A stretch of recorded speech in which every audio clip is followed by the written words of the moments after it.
మునివారి సొమ్ము నువ్వు చెల్లిస్తావా? నువ్వు అమ్ముడిపోయినాక నేను ఉండి ఏమని సాధించిపోతాను స్వామి. కాబట్టి నన్ను అమ్మి ఇక్కడ ఎవరైనా సరే ఆ మునివారి సొమ్ము సరిపెట్టు. నువ్వు నీ కుమారుడు ఇక్కడ జీవించవచ్చు. నిన్ను విక్రించి మునివారి రకము చెల్లించట కన్నా నేను మరణించట మేలు. ఎందుకు నాదా? ఆడి తప్పనివాడు, పలికి బంకనవాడు, దానమున ఖాతీయుడు, హరిశ్చంద్ర మహారాజుని పేరు వహించి తను అప్పుబడి తను అప్పు కొరికి ఆలిని విక్రించారని ఈ ప్రజలు ఎంతమంది నన్ను వ్యాఖ్యానం చేయగలరు? అవును. ఎవరు తప్పు చేశారో వాళ్లే శిక్ష అనుభవించాలి. అట్టి మునివారికి అప్పు పడినది నేనే అమ్ముడు పోవాలి, నేనే మునివారి రకము చెల్లించాలి. భర్త అప్పు పడిన భార్యకు ఉంది, అర్థం ఉంటున్నది. భార్య అప్పు పడిన భర్తకు భర్తకి అర్థం. కాబట్టి నువ్వు ఎలా అంటావు నాదా ఆ మాట? నేనే అనుభవించాలి. నువ్వు ఎట్లా అంటావు? ఏమనగా సతీపతి ఇరువురి మధ్య పాప పుణ్యం సమభాగమే. నువ్వు పుణ్యం చేసిన అందులో అర్ధాంశం నాకుంది, పాపం చేసిన అందులో అర్ధాంశం నాకుంది. అదే ప్రకారముగా నేను పాపం చేసిన అందులో అర్ధాంశం నీకు, పుణ్యం చేసిన అందులో అర్ధాంశం నీకు. భార్యకుంటున్నది.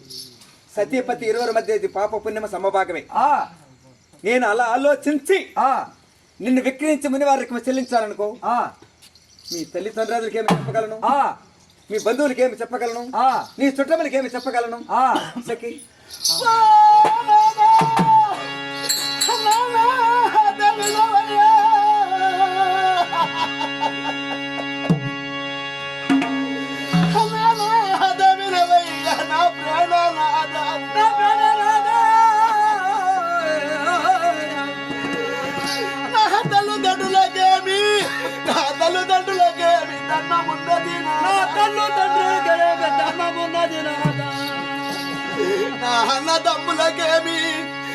అన్నదమ్ములకేమి అక్కరున్నది, నా బంధువులకేమి బాధ ఉన్నది, నా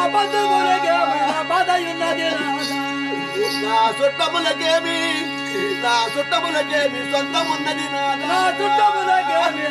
ఉన్నది. అట కాయా గొడవలై ఈ చేతికై గొప్పగిత్తిరి. అట్టగానగనను నమ్మి మునివారి సొమ్ము సరిపెట్టుకున్నాదా?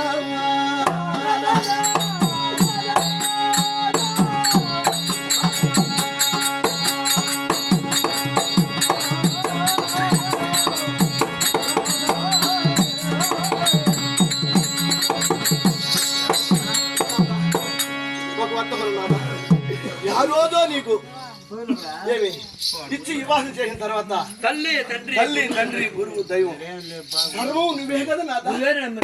నిన్ను నమ్మినే వచ్చినప్పుడు నా తల్లిదండ్రులకి ఏమన్నా సొంతం ఉందా, నా అన్నదమ్ములకి ఏమన్నా సొంతం ఉందా, నా బంధువులకు కానీ నా చుట్టాలకు కానీ నీకు మించిన సొంతం వాళ్ళకి ఏముంది నాదా? సర్వం నువ్వే కదా. కాబట్టి నన్ను అమ్మి ఆ యొక్క మునివారు రొక్కం చెల్లిస్తున్నాదా? నిన్ను నేను ఎప్పుడు పగదానిగా చూసేవాడు కాను. నీకు అలాంటి కోరికుంటే నిన్నే విక్రించి మునివారి రకం చెల్లిస్తున్నాను.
శిష్యా మీరే కాలకంట అయ్యవారు. అవును. అంటే అయ్యవార్లకి ఏమేమి అవసరమా? ఏమి కావాలా? ఏమేమి కావాలి తెలుసా? ఆ భారతదేశ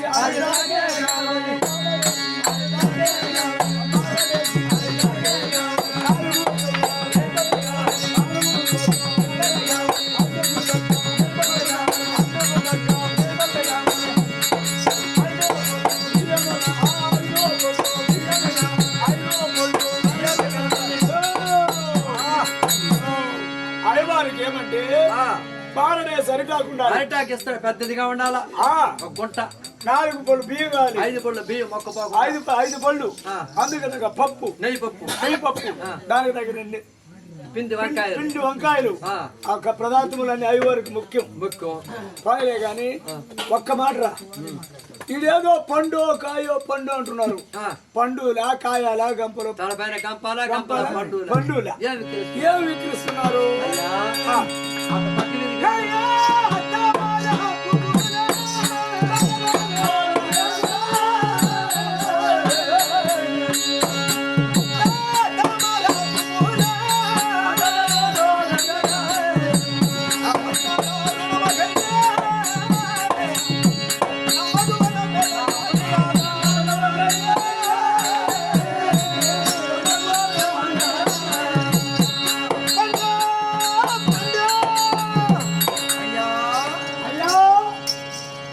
అనగా ఒక మాట కాయో పండు కాయ అని విక్రిస్తున్నారు.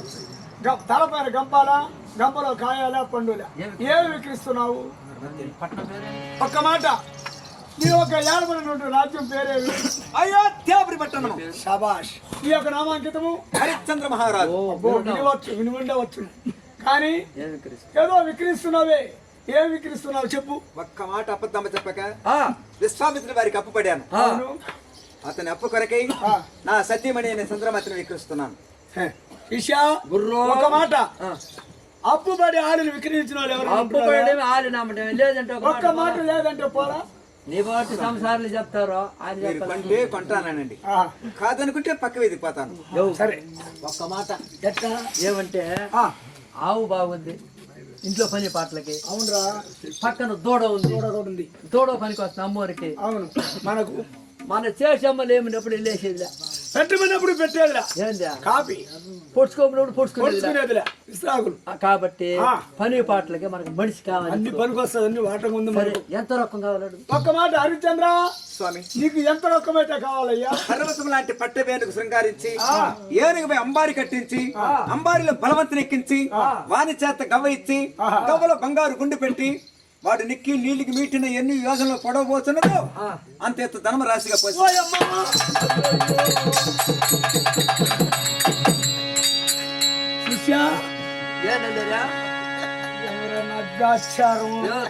అనుకున్నావా?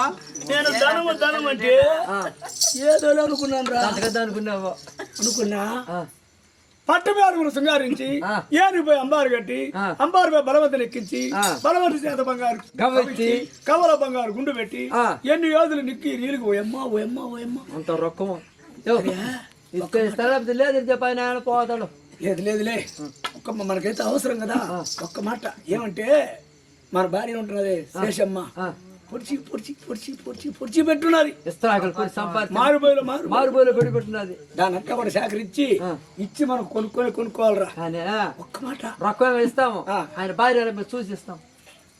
అయ్యా హరిశ్చంద్ర స్వామి, నువ్వు అడిగినంత రొక్కం ఇస్తాను. ముందుగా మీ భార్యని డబ్బిచ్చు. సఖి శిక్ష ఒక మాట, ఒక బిడ్డ వచ్చినా మళ్ళా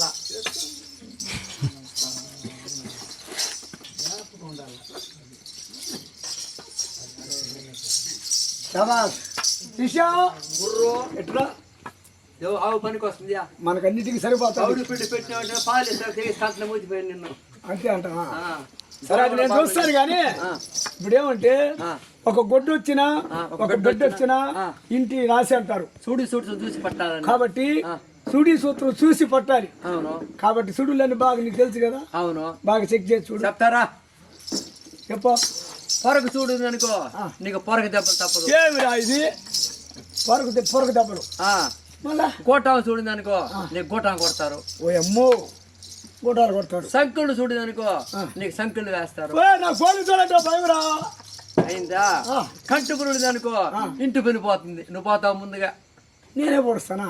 ఉరుబాగు చూడింది అనుకో నువ్వు ఊరు పోసుకుందురా అయ్యో అయ్యో అవంతా ఉంటుంది. చూసి పట్టు. సరే మంచిగా వచ్చింది, మంచిగా వచ్చింది. ఎంత ఏమైనా ఉండి మళ్ళీ చూద్దాం వచ్చేది. ఇయ్యా హరిచంద్ర స్వామి నువ్వు అడిగినటువంటి రొక్కం. అరే హరే హరే స్వామి నక్షత్రయ్య గారు. హరిశ్చంద్ర ఇదిగో మీ రకము. చాలా సంతోషం హరిశ్చంద్ర.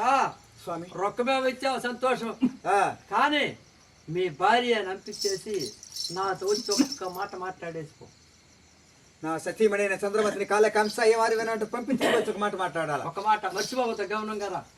అలాగనే ఒక మాట మాట్లాడేసుకోవచ్చు. అలాగనే సఖి ఇక అయ్యవారి వినంటూ బయలుదేరవలసిందే కదా.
అయ్యో